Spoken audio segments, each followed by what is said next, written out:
जादुई लिपस्टिक वाली नदी। किसी गांव में रामलाल नाम का एक मछुआरा रहता था।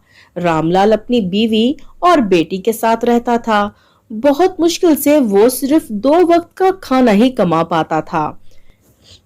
रामलाल की बीवी सुनीता को मेकअप करने का बहुत ज्यादा शौक था, इसलिए वो रोजाना अपनी बेटी चंदा का ही मेकअप कर दिया करती। एक दिन चंदा को बहुत खूबसूरत हेयर स्टाइल बना के सुनीता ने उसका मेकओवर किया था कि जब रामलाल घर आता है तो अपनी बेटी को देखकर हैरान रह जाता है। अरे चंदा बेटा, तुम तो आज बहुत ही प्यारी लग रही हो। तुम्हारा हेयर स्टाइल भी बहुत अच्छा है। हाँ पापा, माँ ने तैयार किया है मुझे।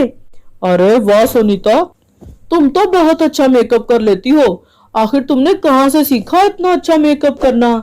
अजी वो क्या है ना, मुझे बचपन से ही मेकअप करने का बहुत शौक था, तो मैंने टीवी से सीखा मेकअप करना। फिर अगले दिन अपनी मछलियां पकड़ने के लिए रामलाल नदी पर चला जाता है कि तभी वहां पर एक तूफान आ जाता है और रामलाल तूफान में नदी में गिर जाता है और डूबकर उसकी मौत हो जाती है। उसकी मौत की वजह से सुनीता और चंदा बहुत दुखी होती हैं और आखिर उनके घर का राशन भी खत्म हो जाता है। सुनीता बहुत परेशान थी। तभी चंदा अपनी माँ से कहती है, माँ तुम परेशान मत हो, आज से पापा की जगह मैं जाया करूंगी मछलियां पकड़ने। उन्होंने बहुत अरसा पहले मुझे मछलियां पकड़ना सिखा दिया था। और फिर क्या था, उस दिन से चंदा मछलियां पकड़ने नदी पर जाने लगती है और थोड़ी सी मछलियां ही चंदा पकड़ पाती थी। एक दिन उसने एक कश्ती में बैठकर नदी से ज्यादा सारी मछलियां पकड़ने का प्लान किया और वो एक कश्ती में बैठकर नदी में जाने लगी और मछलियां पकड़ने की कोशिश करने लगी कि तभी नदी में फिर से तूफान आ गया और चंदा की कश्ती झूले लेने लगी। चंदा बहुत डर जाती है। मुझे कोई बचाओ, मुझे कोई बचाओ, कोई है, मैं मर जाऊंगी, मुझे कोई बचाओ।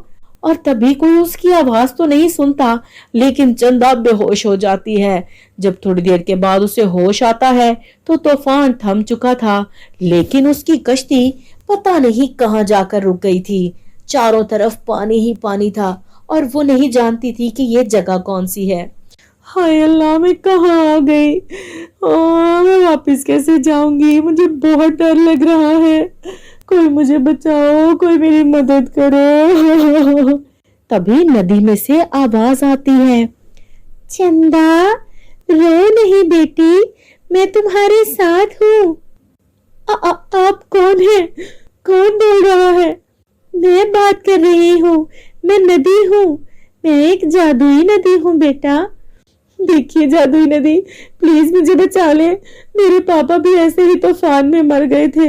मैं मरना नहीं चाहती। मेरी माँ अकेली है, मेरा इंतजार कर रही होगी, उनके पास और कोई नहीं है। बेटी चंदा, मैं सब जानती हूँ, तुम परेशान मत हो, सब ठीक हो जाएगा, मैं तुम्हारी मदद करूंगी। और इतना कहते ही वो नदी बहुत सारी लिपस्टिकों से भर जाती है और जादुई नदी से फिर आवाज आती है, ये लो चंदा, ये जादुई लिपस्टिकें हैं, इन्हें तुम अपने साथ ले जाओ। जो भी इन्हें लगाएगा वो बहुत खूबसूरत हो जाएगा। तुम अपनी माँ से कहकर एक ब्यूटी पार्लर खोलो, तुम्हारी माँ को बहुत अच्छा मेकअप करना आता है, इससे तुम ढेर सारे पैसे कमा पाओगी। और हाँ, अपने कमाए हुए पैसों से गरीबों की मदद करना ना भूलना। सभी लिपस्टिकें जादुई नदी के कहने पर उसकी कश्ती में आ जाती हैं और फिर एक ही लम्हे में वो अपने घर पहुंच जाती है। चंदा अपनी माँ को सारी बात बताती है और फिर सुनीता अपनी एक बड़ी सोने की पायल बेचकर पार्लर खोल लेती है। और फिर एक दिन गांव की एक औरत पूनम अपनी बेटी पिंकी को लेकर सुनीता के पार्लर की तरफ जा रही थी कि तभी काजल उसे देख लेती है। अरे आंटी, कहाँ जा रही हैं? मेरे पार्लर का रास्ता भूल गई क्या? वो नहीं, ये दुकान है मेरी। आप इस सुनीता के पार्लर में कहाँ जा रही हैं? उसे मेकअप करना कहाँ आता होगा, उसे तो बस मछलियां पकड़नी आती हैं। देखो खुशबू, जितनी बार भी मेरी बेटी को लड़के वाले देखने आए हैं, मैंने इसे तुमसे ही मेकअप कराया है। लेकिन लड़के हर बार इनकार करके चले जाते हैं। मैंने सोचा इस बार सुनीता से मेकअप करवा के देख लेती हूँ, तो आज मैं उसी से मेकअप कराऊंगी। पूनम अपनी बेटी को लेकर सुनीता के पार्लर में चली जाती है। सुनीता उसका बहुत अच्छा हेयर स्टाइल बनाती है। जैसे ही सुनीता उसको लिपस्टिक लगाती है, पिंकी बहुत खूबसूरत हो जाती है। पूनम को यकीन ही नहीं आता। अरे वाह सुनीता, तुमने तो मेरी बेटी को बहुत खूबसूरत बना दिया। मुझे तो यकीन ही नहीं हो रहा। आज तो इसका रिश्ता पक्का होना ही होना है। फिर आहिस्ता आहिस्ता ये बात सारे गांव में फैल जाती है और गांव की सभी औरतें सुनीता के पास आने लगती हैं। यहाँ तक कि दूसरे गांव में भी सुनीता के काम की महारत का चर्चा हो जाता है। लेकिन खुशबू से ये सब हजम नहीं हो रहा था। अरे आखिर इस पिछवाड़े की बीवी के पास इतना कमाल कहाँ से आ गया? जिसको भी मेकअप करती है वो इतना खूबसूरत कैसे हो जाता है? जो मेरे पास नहीं है वो इसके पास क्या है, आखिर पता लगाना होगा।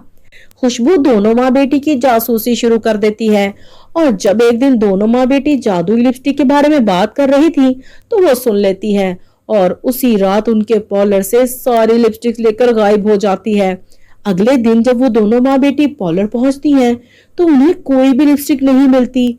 दूसरी तरफ एक बहुत बड़ी गाड़ी में अमीर सी लड़की खुशबू के पार्लर में आती है और कहती है, सुनिए मैडम, आज ब्यूटी कॉन्टेस्ट है, मुझे उसमें पार्टिसिपेट करना है।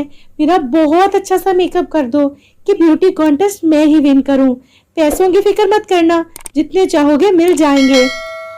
जैसे ही खुशबू उस लड़की का मेकअप करती है, उसे लिपस्टिक लगाती है, वो लड़की गंजी हो जाती है और उसका चेहरा जलने लगता है। हाय, ये क्या कर दिया मुझे गंजी कर दिया तुमने, और मेरे चेहरे पे इतनी जलन हो रही है, मेरा चेहरा जल रहा है, ये क्या किया तुमने?